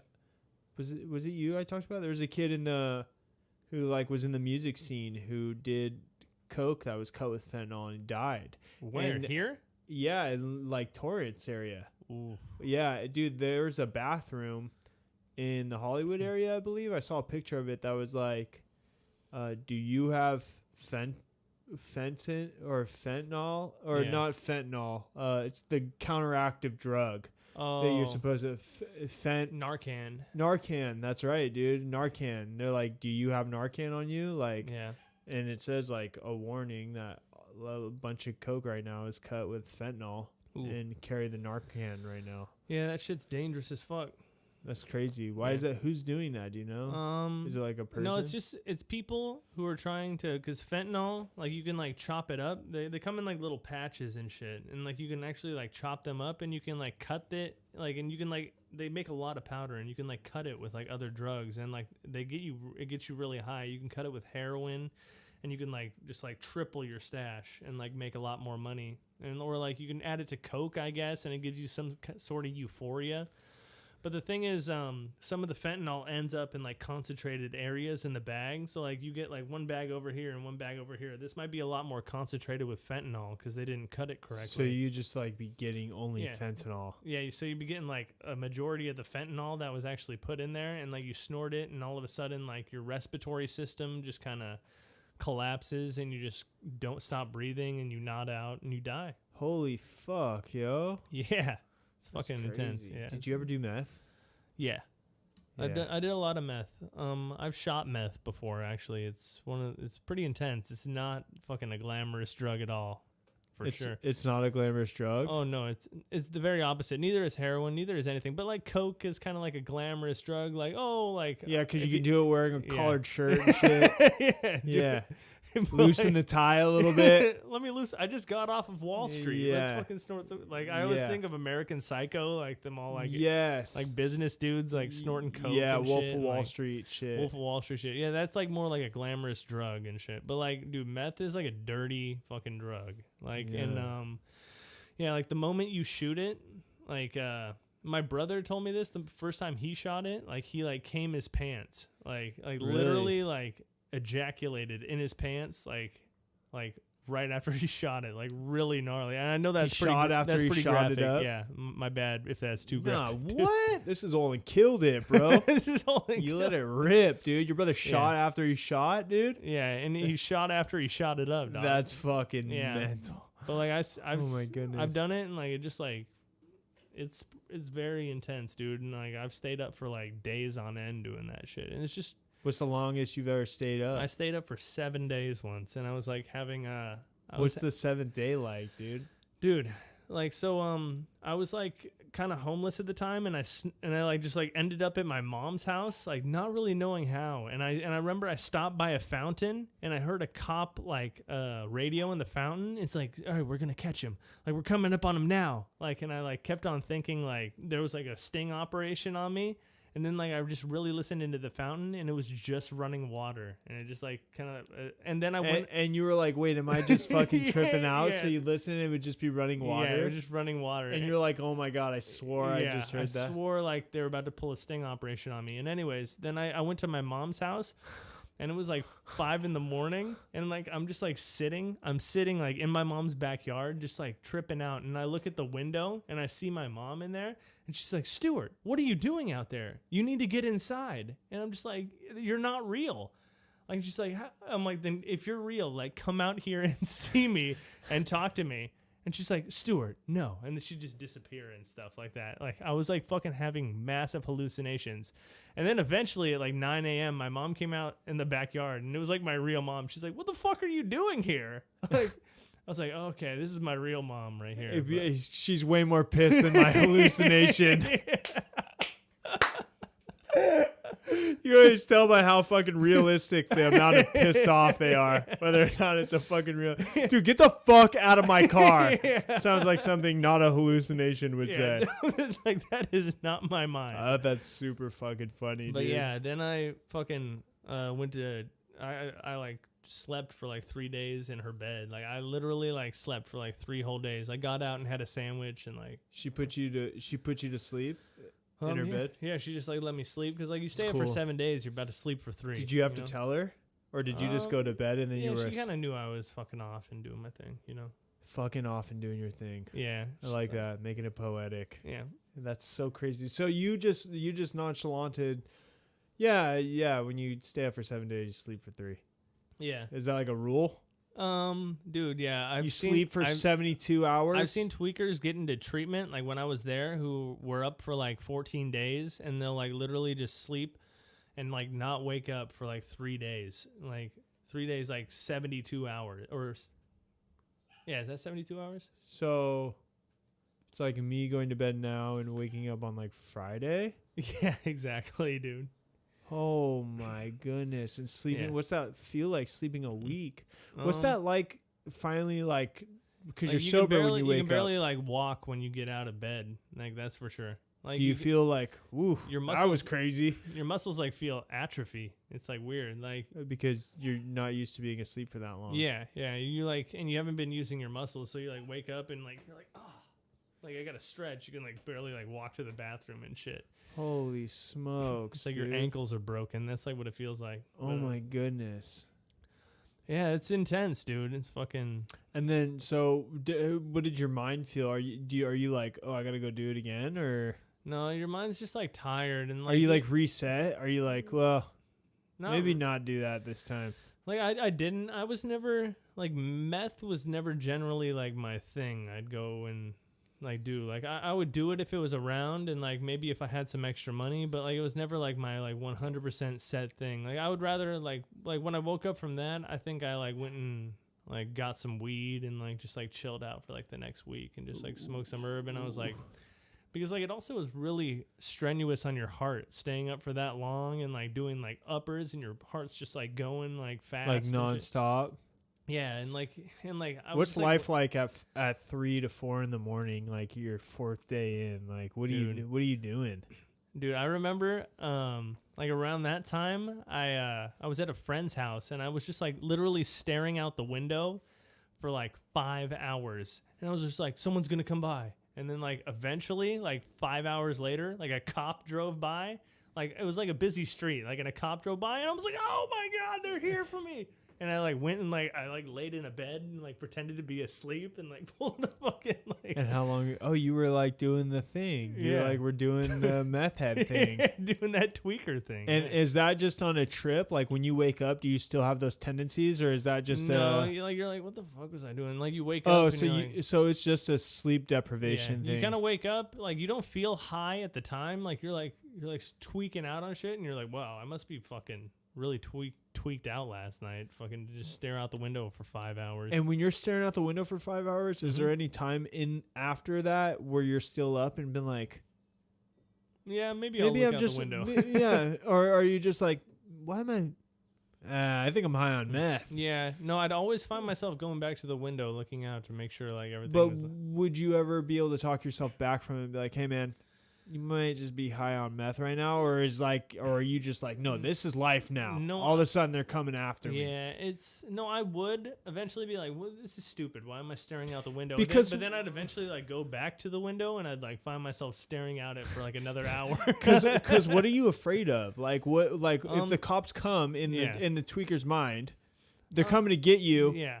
What are they doing when they get you? I thought I was just gonna be arrested, and like, there's nothing like scarier than like being accosted by a police officer when you're tweaking out of your mind. Like, Yeah. there's like nothing worse in like the world than that feeling. Like, Is it? It's not even like the fucking cops, though, right? It's like there's like a group, a secret society yeah. out to fucking get oh, you. yeah, it's kind of scary, dude. Like, I remember. Have you seen the movie Spun? Oh yeah. How realistic is that? It's a bit of a dramatization, but like kind of like the Psychosis is kind of Yeah. similar. You know, it was Oh, I supposed like to take that. place in. The psychosis. is Yeah, it's similar. called a meth psychosis. It sends you into like a kind of schizophrenic sort of state. It's really bizarre, but How bad is meth for you?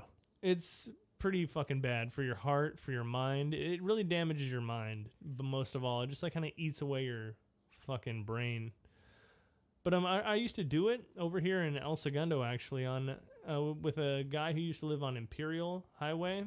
I think you probably know him. Don't drop the name. Not gonna drop it. Yeah.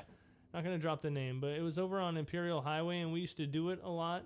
And like I would walk to my dad's house, who lived like a few blocks away. And Uh-huh. like, I remember I got stopped by the cops once. Like, cause like I was like under 18, and there was like they used to enforce the curfew like really tough here. I remember 10 like, o'clock. 10 o'clock, like fucking 10 o'clock. you better be in. Like, and I remember I walked by once and like 2 cops rolled up on me and like flashed their sirens, and like I almost had a heart attack. And they like got out and like they were asking me questions. I'm like, I'm Stewart. Leave me alone. Like, and they're like, where do you live? I'm like, I live right there. I'm like pointing at my dad's house, and I like almost had a heart attack. I'm like shaking like a leaf. They're like, okay, just fucking walk home, dude. They're like, you guys stopped me, dick. I know, it was Damn. trippy. Dude. Yeah, there was kind of a weird little vibe here for a second. It Yeah. seemed like there was a lot of people. I still drive through here and I get like weird feelings. Like, Really? just like reminiscing and really old fucking memories like all hit me because I don't come here all the time. Yeah. Like, you know, like I come here like to see you, like, but like the last time I did that, it was like my first time to El Segundo in 5 years. So I like wow. roll up on the high school and like Main Street and like all the streets. I have like vivid memories of like growing up and stuff, and like they all flood back to me at once, and it's just like makes me feel like crazy. I'm like, oh, I was there. I remember drinking there and doing that, and like all these memories just come rushing back to me. Yeah, it's heavy. It's heavy. Yeah, man. Yeah, it's fucking crazy to think about all the fucking. It's crazy to think about in contrast, like the underground of this town, of any town. You know, it's like, oh yeah, this town had an underground for a second. Oh yeah, there was some dark times. It's weird for like such a safe town. There's like some people getting down with some like really ghetto shady shit. Yeah, like, yeah. So there was some questionable acts. Yeah. For a second. What do you think about the new fad of all of these young rappers and taking prescription pills? Like codeine and promethazine? Well, it's no, because that was more like Lil Wayne type feel. I mean, like little like Xanax, and like just there's a lot of opiate pill popping going around right now. I mean, that shit's just whatever. They must be from the Midwest or some shit. Nah, but I think that's just like what's hot. That's right just now. what's hot. Is doing opiate pills and shit. Yeah. I mean, what do you think about that? It's kind of fucking like we're in an epidemic right now with the fentanyl and the fucking abuse of heroin and prescription meds. Like, it's a good time to be sober. Yeah, from what I hear, it's like worse than ever, and it's cheaper than ever. Yeah. Like, so that's not a good combination. Like to have like drugs that are like dirt cheap and like. Yeah. I mean, so I feel like they're like as rappers, they're kind of like I love hip hop and stuff. I love rap. Like I still like put on like Big L and fucking. That's different. This isn't Big L. Nah. This is like little skinny kids with tattooed faces. I mean, I feel like they're trying to exploit just fucking like the epidemic that this country is going through right now. You know what I'm saying? Like that might just be like one of their ploys, and like I don't know. None of their shit's really that good, anyways. No, it's not. It's different. It's different. It's like, I mean, Big L is lyrical mastermind. Yeah, and even like the old Slim, like I still have. I listened to Marshall Mathers EP just the other day. Yeah, I still listen to Marshall Mathers EP and the Slim Shady LP. Which is the one with Role Model on it? Wait, what's that? That Slim Shady LP. Okay, that one. The one. Yeah, that one. I was working on my bicycle. I have a road bike. I'm bored out of my gourd, so I took a hammer and nailed my foot to the floorboard of my Ford. Yeah, dude, he's so good. He's so good. I guess I'm just a sick bastard. Yeah. I love Eminem. Oh, he's great. I think everybody does. Well, I think it's weird to be from this generation and not be into him. Yeah. You know, and I didn't follow he's like a every genius. Yeah. Yeah, he's nuts. He's crazy. But like aside from that, like all the shit nowadays, it's just kind of it's kind of pales in comparison, like compared to like those generational rappers like L and Slim and but even like you know, I thought Lil Wayne had a really good flow, and he just fucking rapped about doing drugs and shit. Yeah, but it's like he was interesting though. He had something interesting going on. Yeah, there was like almost an accent to his voice, and he had great imagery. Actually, I've recently listened to Lil Wayne, and he actually has cool imagery. The Carters are really good records for sure.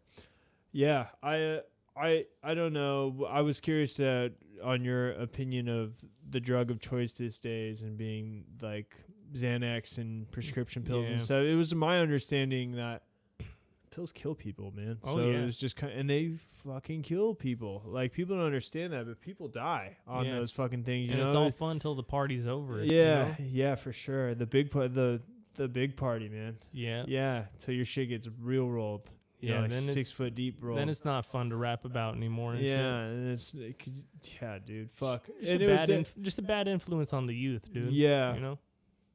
Like, no, I'll tell you this story real quick. I was like, tell me a story real quick. You can just no, but I was on fucking way. I was on Instagram or something on like my hand drawn maps Facebook, and like this like little 7-year-old girl followed our band, and like my drummer showed it to us. So I look at this, and there's like some little 7-year-old girl like rapping about drugs on her Instagram, and then she's like I'm a fucking trap queen, and like she's like this little white girl who's like 7 years old. And yeah, shit. that shit's the I'm youth is wilding out right now. It's just crazy. It's crazy. Good. Yeah, it's a weird time, man. But I think the same way it's weird for us right now, I think the people who are young right now, it'll be weird for them. You know, what if they have to deal with like AI people? You know, like AI social media. But you know, there's some interesting things going on right now, like Instagram hiding people's likes.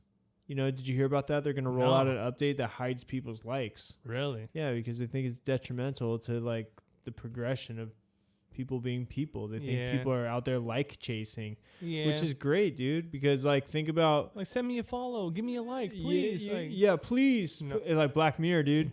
Black Mirror, dude. That's some Black Mirror shit. I love Black Mirror for that. Yeah, me too. They do all that like sci-fi futuristic shit. I love it. The one, I think you're referring to like with the girl, like where she can't get any credit or anything because like her social interactions don't like her her level's not high enough. She's like, I'm only a 4.1. They won't give her like a certain car. She like drops out of the wedding. It's true though. It's bananas, dude. Yeah, Black Mirror. I had a great friend who was a photographer. She was a photographer, and she was my old bass player's wife. And she was like, she was such a talented like lady with like a camera. And she started an Instagram, and she couldn't get like a bunch of followers and like the likes, and she kept on comparing herself to other people, and eventually like it drove her like nuts, and she like completely deleted her Instagram and like sold her camera. And like, yeah, dude, like, cause like she couldn't, like, she like hated like the feeling of comparing herself to all these people who are more successful on Instagram, which is natural. Yeah, and she like, it would make her feel like shit every time she opened it. So she's like, you know what, I'm done with this. Like, and like, that's kind of fucked up because that was her passion. You know? Well, that's, I mean, bad on her for, you know, comparing. Well, not giving up, but putting her passion in the same lane as social media fame. You know what I'm saying? If you love doing something, you do it when nobody's looking. Yeah, not for the likes. Feel me? Yeah. I don't do this like me talking to you. I do this because I like the idea of me recording spoken conversation with my friends. I don't ever think anybody's going to hop on and fucking be like, yo, what up? Blah, blah, blah, blah, blah. I hide all that shit. Look at, see how it says hover to view? I don't give a fuck about all that. None of that shit's important to me. I don't have, so folks who are listening right now, the people who are watching, I have hidden. You can hover over it to see, but it's not important. You know what I'm saying? How many people like, or like if I get a new follow, if a subscription, which is like the money thing, I don't care about any of that. What's important is that like, this is just what I've always been kind of good at, is talking to my friends about shit. And it gives everybody kind of like it gives everybody like a moment to feel like they're on a talk show. You know what I'm saying? Because it kind of is. It's a DIY talk show. And it's cool though. Yeah, and it's fun to do. And that's what's important. And if I ever... And as soon as I got that, like I had to break down what I was doing. Mm-hmm. Oh my God, I stopped. I have the new follower. For every new follower, I donate $1 to the charity. Yeah. But I think what's happening now is at the end of every month, I just donate $25 because it's good to be charitable. And I'm not really like tripping on how many people, because like this month would be like, I don't know, 5-6 people. I'm not donating $6, man. I'd rather just give $25 and just keep it. It's fun to just like do the schedule, make the art, blah, blah, blah. Like it's fun to do, man. So you gotta, but if I was chasing the likes and stuff, I can see the psychosis cycle where it's like, you know, like, yo, like and share, smash that subscribe button, do this, blah, blah, blah. It's unnatural. We talk about it all the time. It's brought up all the time on here, and we refine the idea. We fine tune it every time it gets brought up a little bit more. It's been a couple days since my last guest, so I'll probably butcher it my first attempt. But we were talking about, it started with Ryan Rojas, and then it was carrying on with Caitlin Zambito, who's doing, I saw her play, by the way. We'll talk about that. Yeah. But what I think what's going on right now is this unnatural sense of feeling. The way I feel about when I scroll through social media too much, the way I always compare it to, and if somebody watching this on YouTube will have heard me say this before, but I feel like, have you ever had too many cigarettes and you feel over nicotine? Oh, yeah. And you're like, you just feel kind of toxic. Yeah. If you spend too much time on social media, it feels like that. Oh, yeah. You know what I'm saying? You're just like, ugh. And I think what's going on is that's us physically. We're trying to fucking not rationalize. We're trying to break down all of the information that was overload into our minds, because back in the process it. Process it. We're trying to process all of this information that's outside of our immediate circle. When we were animals, you know, in tribes and shit, it would just be your immediate tribe members, you know, your group of 12 people who you love and protect.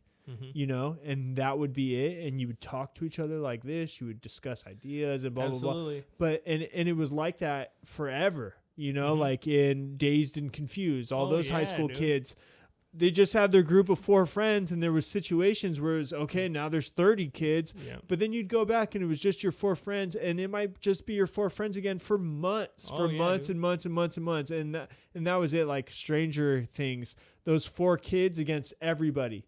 You know what I'm saying? But it's not like that now. Yeah. Now, back in the day, like before like cell phones, when we were kids and stuff, before all of us had a cell phone, like I just remember like going and knocking on Jeff's door and shit, or like going and knocking on friends' doors.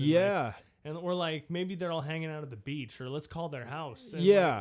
And but the groups were small and immediate. Yeah, you know what I'm like saying? Small groups, like the tribe. Like everyone's tribe. You know? Weren't like catching up with what some fucking rock climber in fucking New Jersey's doing right now, you know, or some shit like. And you know what? The thing is you don't need to know that information. No. But your brain retains it, and it creates like a pressure that can't be measured, but it's there. And I think the pressure is like, first of all, I think that for the first time in a long time, I think human beings aren't like really thinking to their full capacity, because, you know, like I have a PC, how you have to like clear your disk space. Your disk will make too many temporary files, and it'll take up like 6 gigs of memory, and you're like, yo, what the fuck's up? I don't need this shit. You have 6 gigs of unused fucking memory jammed in there, because imagine New Jersey rock climber times fucking, you know, 450, like 450, because of all the fucking just random swiping and all these channels like Kook of the Day, blah, blah, blah, which are amazing channels, but it's just people living their life, and we're seeing, you know, their misfortunes. Are you familiar with deja vu, or the feeling of deja vu? Yeah, of course. Yeah, a lot of people think that like that actual feeling of deja vu is your mind getting rid of information it doesn't need. And like that's like the overwhelming feeling of like, I've been here before. It's like your mind like clearing a slot out. So it's not that you've been there before. It's just chemical reaction mixed with whatever you're doing at that time. Yeah. It makes you feel like I've been here before, or like I've seen this in a dream or something. It's your mind actually, but you never have seen it before in a dream? Yeah. It's just your brain making you feel that way? And your brain gives you this feeling that makes you feel that way. Weird, dude. Yeah. That's trippy. Yeah, but man, what were you talking about? We were talking about just information overload with social media right now. That's why when we step in the studio, like me and the band, like we have like a strict kind of leave your cell phone in the car, like, you know, it's a beautiful and thing. Like and I'm like, or leave your cell phone over at like the fucking wherever, like in the front of the studio, like we're not touching that, like we're talking now. Even when me and my girlfriend go out to dinner, I'm like, cell phone's in the car. Yeah, you know, it's a good move. Yeah, just because that's when ideas are born. Like, and that's like when like conversations happen, and you think, and you get to process, and you don't have like phones, like kind of blinding you. Like, It's cool. I think more people are coming hip to that. It's kind of uncommon.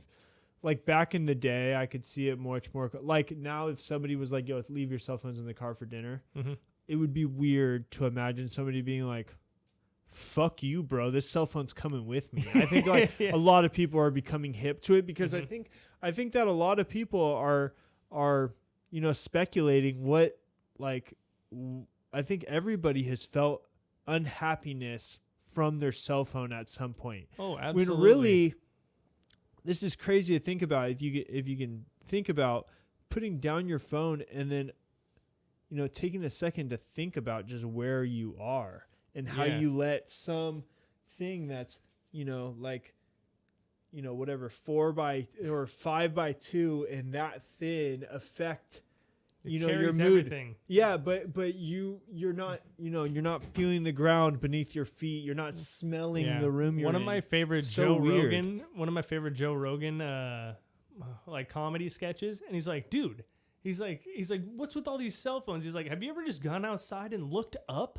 Yeah. He's like, it's fucking infinite. It's bananas. Yeah. It's bananas. That was my first turning. You ever just like look at the ocean and realize how fucking small you are? Yes, dude. And how beautiful this world is? It's infinity out there. It means it never ends. And it's so accessible too, it's like you could go to a park and trip out. You know what I'm saying? And I got myself a road bike. I got myself like a road bicycle. I've seen that. Yeah, I've seen that. And it's one of the best purchases I've made ever because it forces you to, number one, you can't like do anything but be on your bike ride. Yeah. And at first I realized like it was about getting to point A to point B as fast as I can, but now it's like I take my headphones off, like I listen to the cars drive by, like I listen to fucking birds in the trees and shit. I mean, there's so much going on that forever was good enough. Yeah. You know what I'm saying? And I think that you can be in the present and just be all right with it. Yeah, and all right is an understatement, man. It's like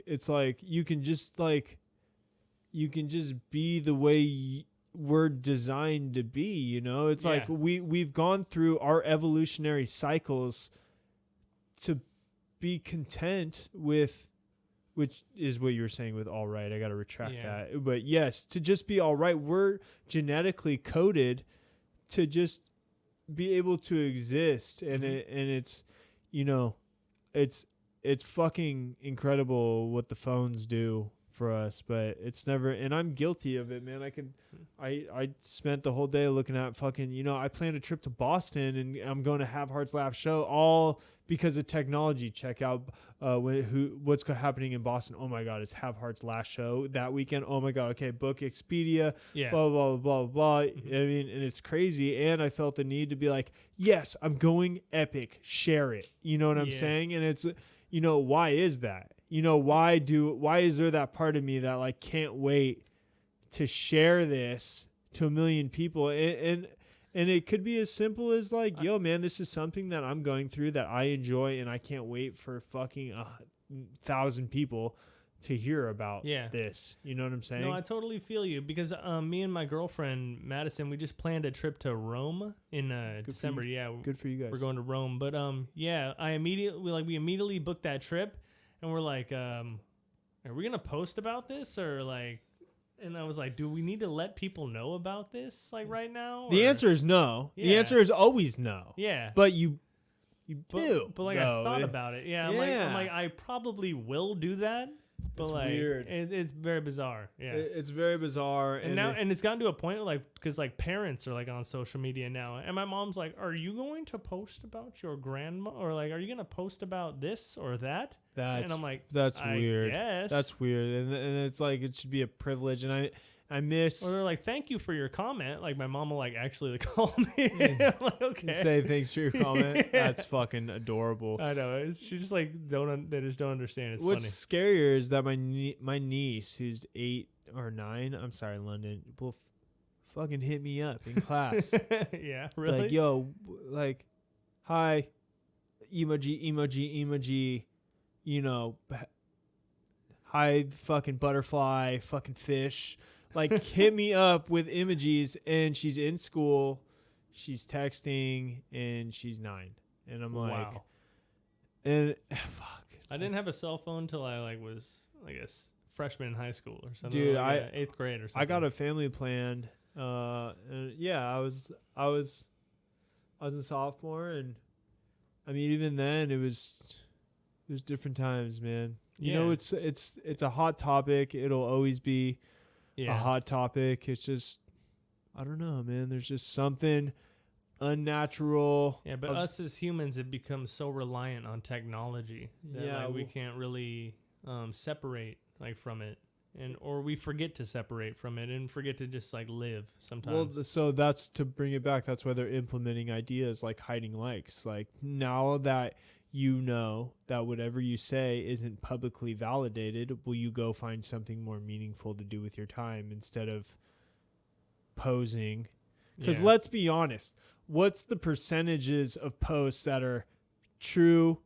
I mean, honestly, I posted about this Have Heart show, and it, you know, you read the post and you're thinking, I fly into Boston, I take a backflip out of the plane, I'm parachuting onto stage, I high five Pat Flynn, he gives me the microphone, I sing one of his songs, then give a fucking back behind the back pass to the microphone, and then I sleep on the fucking Boston Harbor fucking with clam chowder being fucking poured on top of my body, and then I'm back home. But what's really happening is like I'll get there and fucking, you know, be pissed off trying to find an Uber. Yeah. You know, I'll get hungry and cranky, you know, but you don't see that shit. You only see the positive. Yeah. Well, it's not even the positive. You see the, like, I want to use a different word because positive is kind of weird. You see the, like, the glorified shit. You know what I'm saying? You see, that's like, what social media is. It's a glorified version of our lives. Nobody, that, like, nobody posts public like, sees. yo, I'm so fucking bored right now. Or like, you know, like, check out my room. I'm fucking sitting in here. I've been in here for 6 hours. You know, no likes. But here's the thing is, like, what happens when that post gets the same amount of likes as somebody who's like, you know, some chick who's like got her top off at the Grand Canyon, like with her back to the camera, like hashtag freedom, try it sometime, you know, or some shit. If that's getting like as 1 much million likes. But if that is getting as much, you know, if you can't see the difference in public recognition from bored as fuck in a bedroom to that, you know, that might be more inclination to be like, hey, like, instead of like posing for this shot, you know, let's go actually try to hike this fucking mountain. You know what I'm saying? Because it's like there's the meaning isn't in the binary code. It isn't in the code of numbers anymore. Like, the meaning is, you know, whether or not you're fucking. I don't know. I don't know. I went to a concert. I went to like Death Cab for Cutie once, and then I remember my girlfriend was like, "You want a picture with them?" I'm like, or like, "You want to take a picture, like cell phone video, or like then we'll take a picture of us there?" And I'm like, "I don't want any pictures. Yeah, like, I just want to sit there, enjoy this band." That's a good move on your part. Yeah, that takes discipline though. Yeah, and I'm like, I just want to sit here and enjoy this band. We ended up taking like a picture or something, but I'm like, I just want to enjoy this and like remember it. Yeah, and, I don't need to take cell phone videos. Yeah. And, like, that I can look at later and be like, these sound like shit. Delete. Yeah. You know what I'm saying? See, but it's weird though, because like, you know, like that picture is sick if you got like 8 followers, you know, who are your immediate group, you know, like, okay, so I could take a video of Have Heart. There's 2 ways that could be reciprocated. My friends who are into Have Heart are going to like it and be like, you lucky fucker, I can't believe you're in Boston watching Have Heart. Like, that's fucking sick. There's going to be the reception that, yo, put your fucking cell phone away and enjoy it. Yeah. But so there's the argument that like, yo, man, this isn't for you. This is for my friends. Yeah. But there's also the argument that like, yo, man, your friends knew you were going, so why do you need to be taking a fucking photo of this? Like, it's like a 3-way street. It's weird. It's fucked. It's fucked. But then you can use social media is also positive for like stuff like this and like, you know, promoting or like, you know, like tune in here or whatever, or for like band stuff. Like, and, like getting like you're gonna need social media when it comes to your fucking record that comes out. Yeah, it's just like a necessary part of like that. But like then eventually like that's like all I post about. I post very rarely, but like once I like actually like drop songs and start doing that, like I'm gonna be posting like every day and stuff. You kind of have to. I heard that there was like a brand posts like effectively 3 times a day, but like I also at the same time like like, who the fuck are these people writing these rules? You know, like I've recently like really started, and the best thing that ever happened for me was like, I used to be like, and this was just a month ago, I need to get up. I need to meditate. I need to go to the gym on my lunch break. I need to do this. Yeah. Like just recently, really recently, like within the past 2 weeks, I've been doing only the things that I want to do lately. Yeah. For just me. Mm-hmm. And just kind of like snapping pictures of things that happen to be doing. Like this Have Heart show that I posted about. By the way, motherfuckers, I'm going by myself. It's not like it's the sickest thing in the world, but it is something that's truly something that I love and want to do. And ever since that, like, and I'm guilty of it. I think that people by nature try to appeal, you know, like when you get a little taste, that little, I forget what's the drug? Dopamine. They say that seeing a like releases a little dopamine, dude. And you're like, ooh. Yeah, and you're like, ooh, I got 20 likes. What? People like, I've been vegetarian for a month and people like that shit? What? Now I got to go for 3 months, you know? But now you're on a basis where you're out there chasing, and everybody's guilty of it. It's important that we're honest about it, you know? Yeah. And because it's a phenomenon, you know? And that's exactly what it is. It's a phenomenon. And I've recognized that phenomenon and have... Now instead of getting up and meditate, I meditate when I want to meditate. I wake up when I want to wake up. I go to the gym when I want to go to the gym. But in doing all of that, I have like, I know what working out does for me. I love my body. You know, I love who I am and shit. So all of this, you know, I'm starting to just do my own fucking thing, and whatever happens kind of happens type thing. And it's ended up, but I guess what I'm trying to say is that I'm guilty of falling into that like little rat race, you know, and it wasn't until just a week or two ago that I was. Everyone's guilty of that. Everybody's fucking guilty of that, man, because it's fucking, you know, when you find out something's working for society, it makes you like feel like, I don't know, it feels, you think it's more meaningful than finding. At the end of the day, meaning that you find for yourself will always be 10 times more meaningful than you think the meaning you think other people see in you is a fraction of importance of how important of finding the meaning within yourself. Yeah. I might be making that confusing as fuck. But what I'm trying to say is your own self-gratification will always mean more than other people's gratification. Than other people, but it doesn't look like that. You know what I'm saying? Your self-gratification is the muddy fucking Lamborghini. Okay, it's the Lamborghini with all the mud and shit on it. Yeah. You know, and everybody else's gratification is the brand new Honda Civic. Yeah. That's waxed. Yeah. You know what I'm saying? So Does that it looks make sense? nice right now. It looks nice right now, but that's a fucking Lambo underneath all that dirt. And it takes effort to wash off that dirt. But once you get that fucking dirt off, you got a Lamborghini. Oh, yeah. That fucking analogy right there. Look at that shit. Oh, my God. Just dropped it. Yeah, I just dropped that shit. Woo! I'm getting okay at this conversation. Oh, dude. yeah, dude. My first couple podcasts, you can see, like, I was so clenched butt cheeks. I used to say things. Dude, look at this. Poor me. Look at this. I had a fucking list of things that I wanted to work on. Stop touching your hair and face. Yeah, I had... And now I'm like, fuck it. Natural. It's just natural. If it happens, it fucking happens. By the way, motherfuckers, this is a podcast. It's a window into my everyday life. Yeah. Okay, I'm not fucking trying to be something I'm not because it's just it'll never last. And I'm gonna say stupid things, and I'm gonna say things that don't make sense, and I'm gonna say offensive things sometimes. But I kind of want that all to be part of this, man. Yeah. It's because that's what humans are. Yeah, that's dude. What we are. And that's the only way to long last it. Dude, Stewart, we almost did 2 hours. Let's fucking wrap it up right there, man. All right. You want any last fucking words about your record coming out, man? The hand-drawn maps. Look that shit up on Spotify. It's going to be coming out. No set date, But if you follow us on Facebook and Spotify and Instagram, all that shit, hand-drawn maps, we'll keep you up with updates. Yeah, Should be out by this winter. We got the Instagram handle right there on the page. Oh, there you go. So hand-drawn maps official. Hand-drawn maps official. That's it. Sir Crichton, I love you, buddy, and it's always good having you on. Thank you for your honesty, your love, and your wisdom, my brother. Absolutely. Those Much knuckles love, this way. All right, dude. Peace out, everybody. Peace. Yeah, brother. Hell yeah, dog.